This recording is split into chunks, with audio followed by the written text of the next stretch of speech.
Have you ever wondered if something as sacred as worship could actually be corrupted without you even realizing it? Think for a moment. The times when you feel closest to God might be distorted in ways you'd never imagine.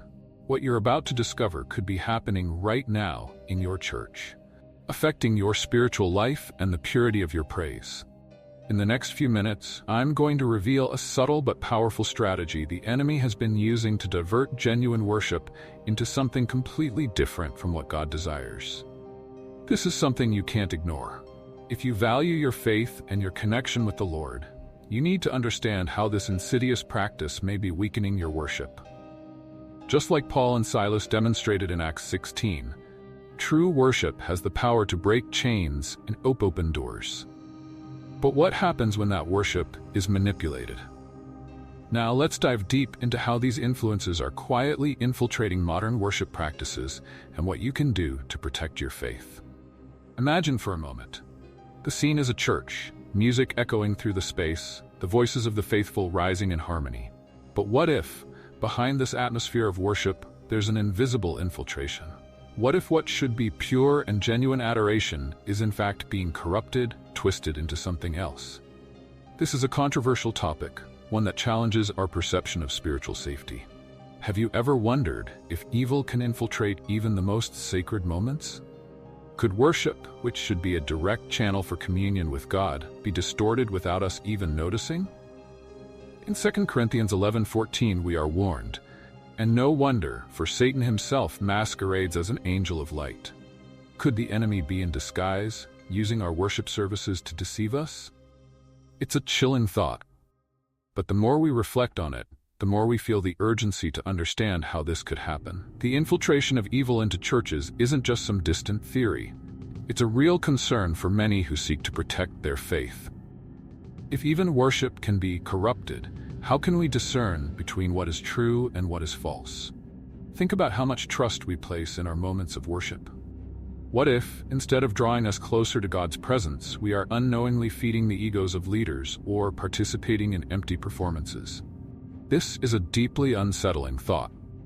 How could something so sacred be turned into mere entertainment, a show that, instead of exalting God, exalts the performance itself?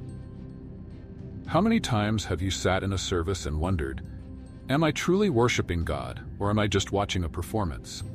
When we reflect on this, we realize how relevant and disturbing this topic is. The idea that the enemy could be subtly infiltrating our churches sparks a sense of urgency. It stirs within us a nearly desperate desire to understand and protect ourselves. After all, if even worship can be manipulated, where else might evil be hiding, trying to distort our faith? And have you ever felt this unease? Have you ever stopped to think if the worship you're participating in is truly focused on God, or if without realizing it, it has been stripped of its essence?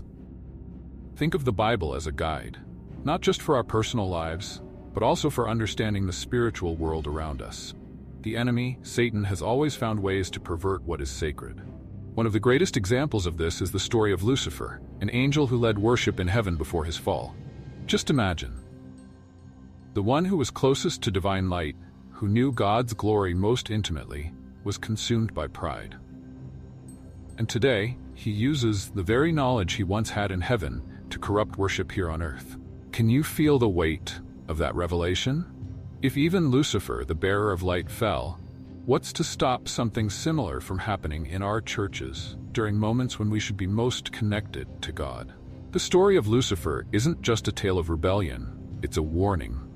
And when we connect this with passages like Acts 16 verse 25 to 26, where Paul and Silas, through their genuine worship, triggered an earthquake that opened prison doors, we see the contrast between true worship and corruption. True worship has the power to break chains and transform realities. But corrupted, empty worship loses that power. How many times have we heard songs that move us, that stir our emotions, but leave us feeling empty afterward? Is this worship rooted in a deep connection with God, or is it simply about our own desires? In John 4:23-24, Jesus tells us that true worshipers will worship the Father in spirit and in truth. This means it's not about how we feel, but about how we connect with the Spirit of God.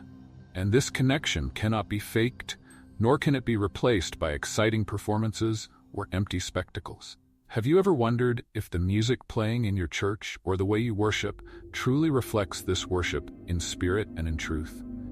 And more importantly, have you ever considered how the enemy might be using even music to distort that connection? Biblical references and stories like Lucifer's fall aren't just ancient accounts. They are ongoing reminders that the enemy knows the paths of worship, perhaps even better than we do. But the good news is, just like Paul and Silas, we can use true worship to defeat any attempt at spiritual corruption. We just need to learn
that this isn't happening in distant churches or in practices you deem wrong. It's happening everywhere.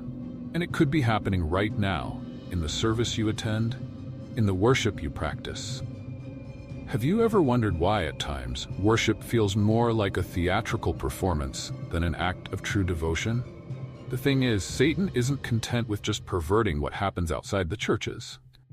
He wants to corrupt the heart of worship, to turn the church into a stage and worshipers into mere spectators of an empty show, devoid of any real divine presence.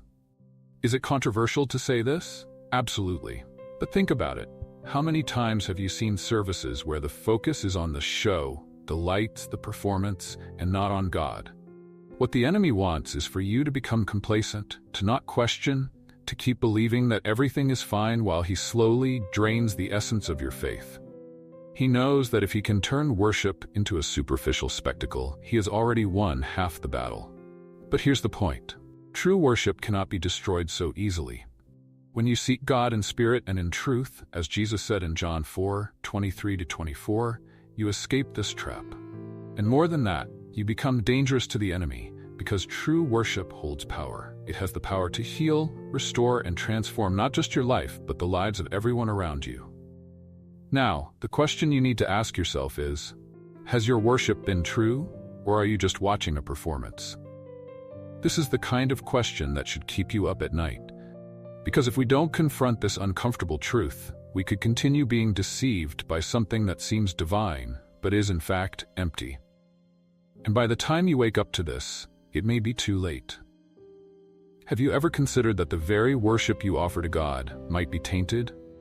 It may sound shocking, but in how many churches has worship turned into something that feeds human ego instead of honoring God? How did we reach the point where services, instead of being sacred celebrations, have become entertainment shows? Feeling the presence of God does not make you a man of God. You might feel chills, tears may roll down your face, but does any of that matter if your life remains devoid of transformation? You know what's more disturbing? This subtle infiltration, this corruption of worship, doesn't happen overtly.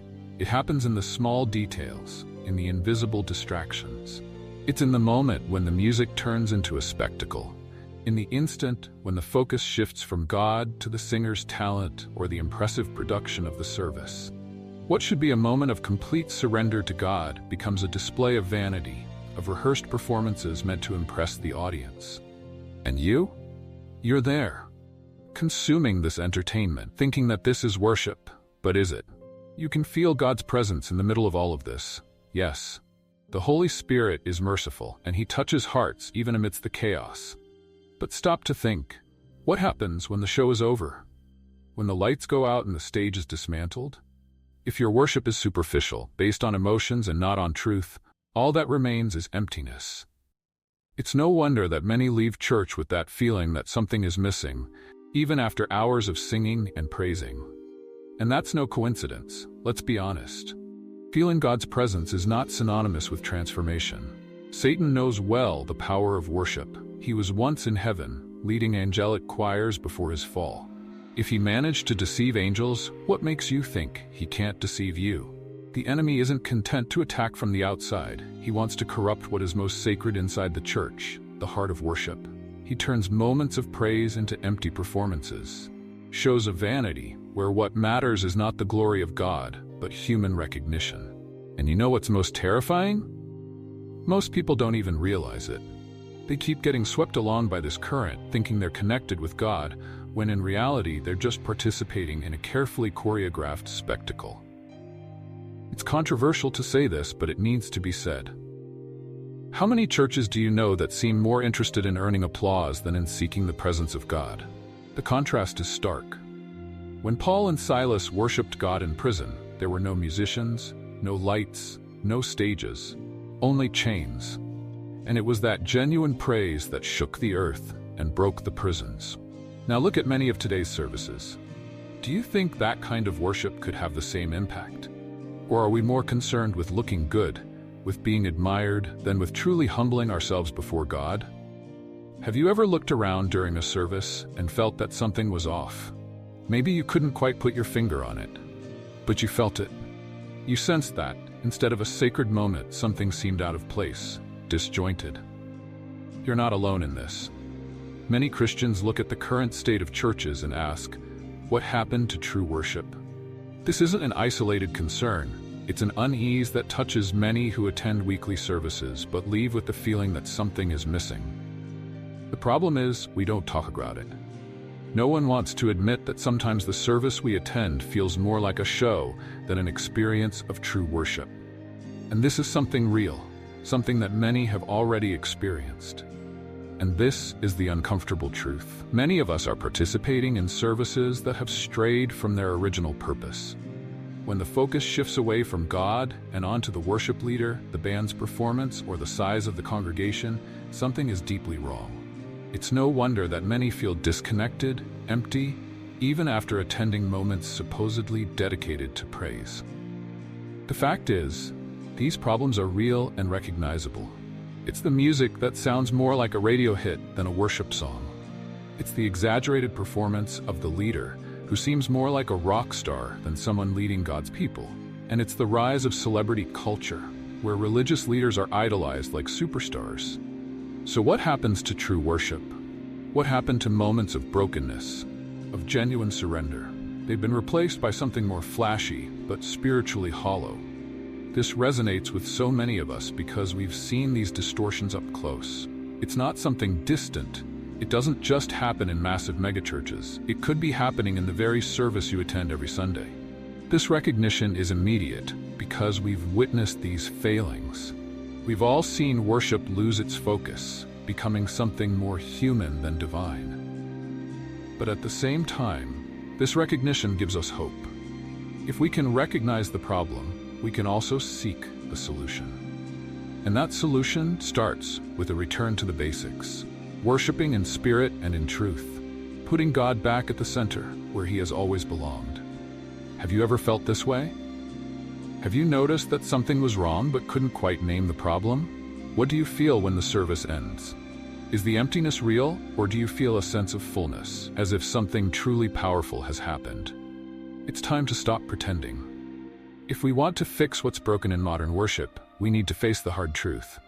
Many of us have turned worship into an empty spectacle. Yes, it's difficult to say this, but someone needs to speak up. As long as we continue to hide the problem beneath elaborate performances, we will remain distant from God. The question is simple.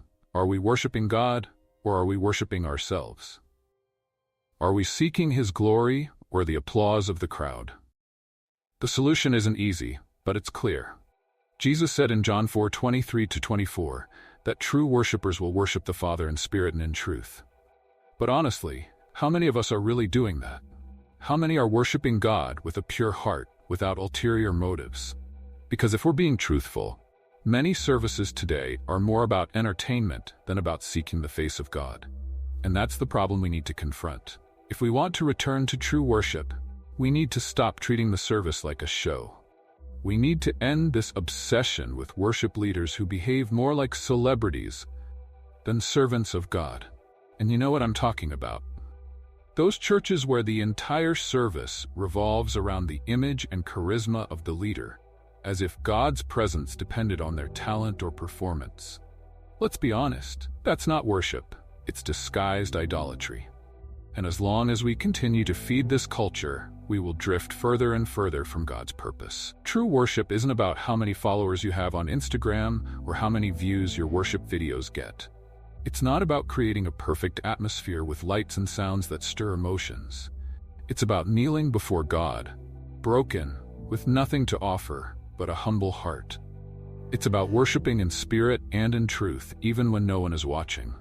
When there are no cameras, when there's no audience to applaud.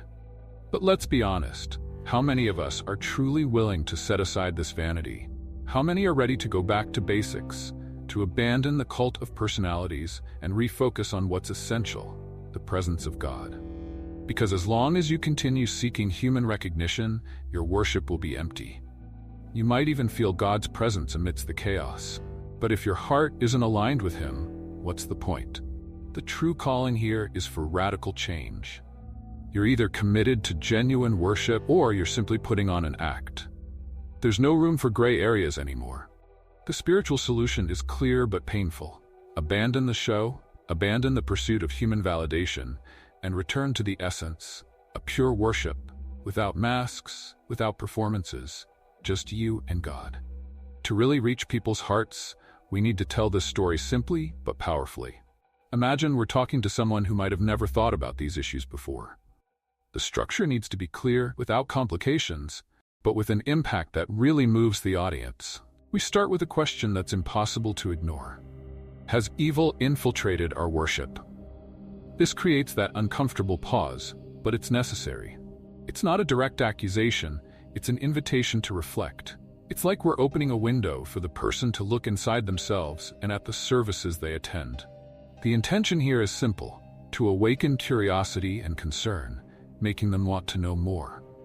Midway through, we bring in examples that every Christian recognizes. We talk about Lucifer, an angel who led worship in heaven before he fell.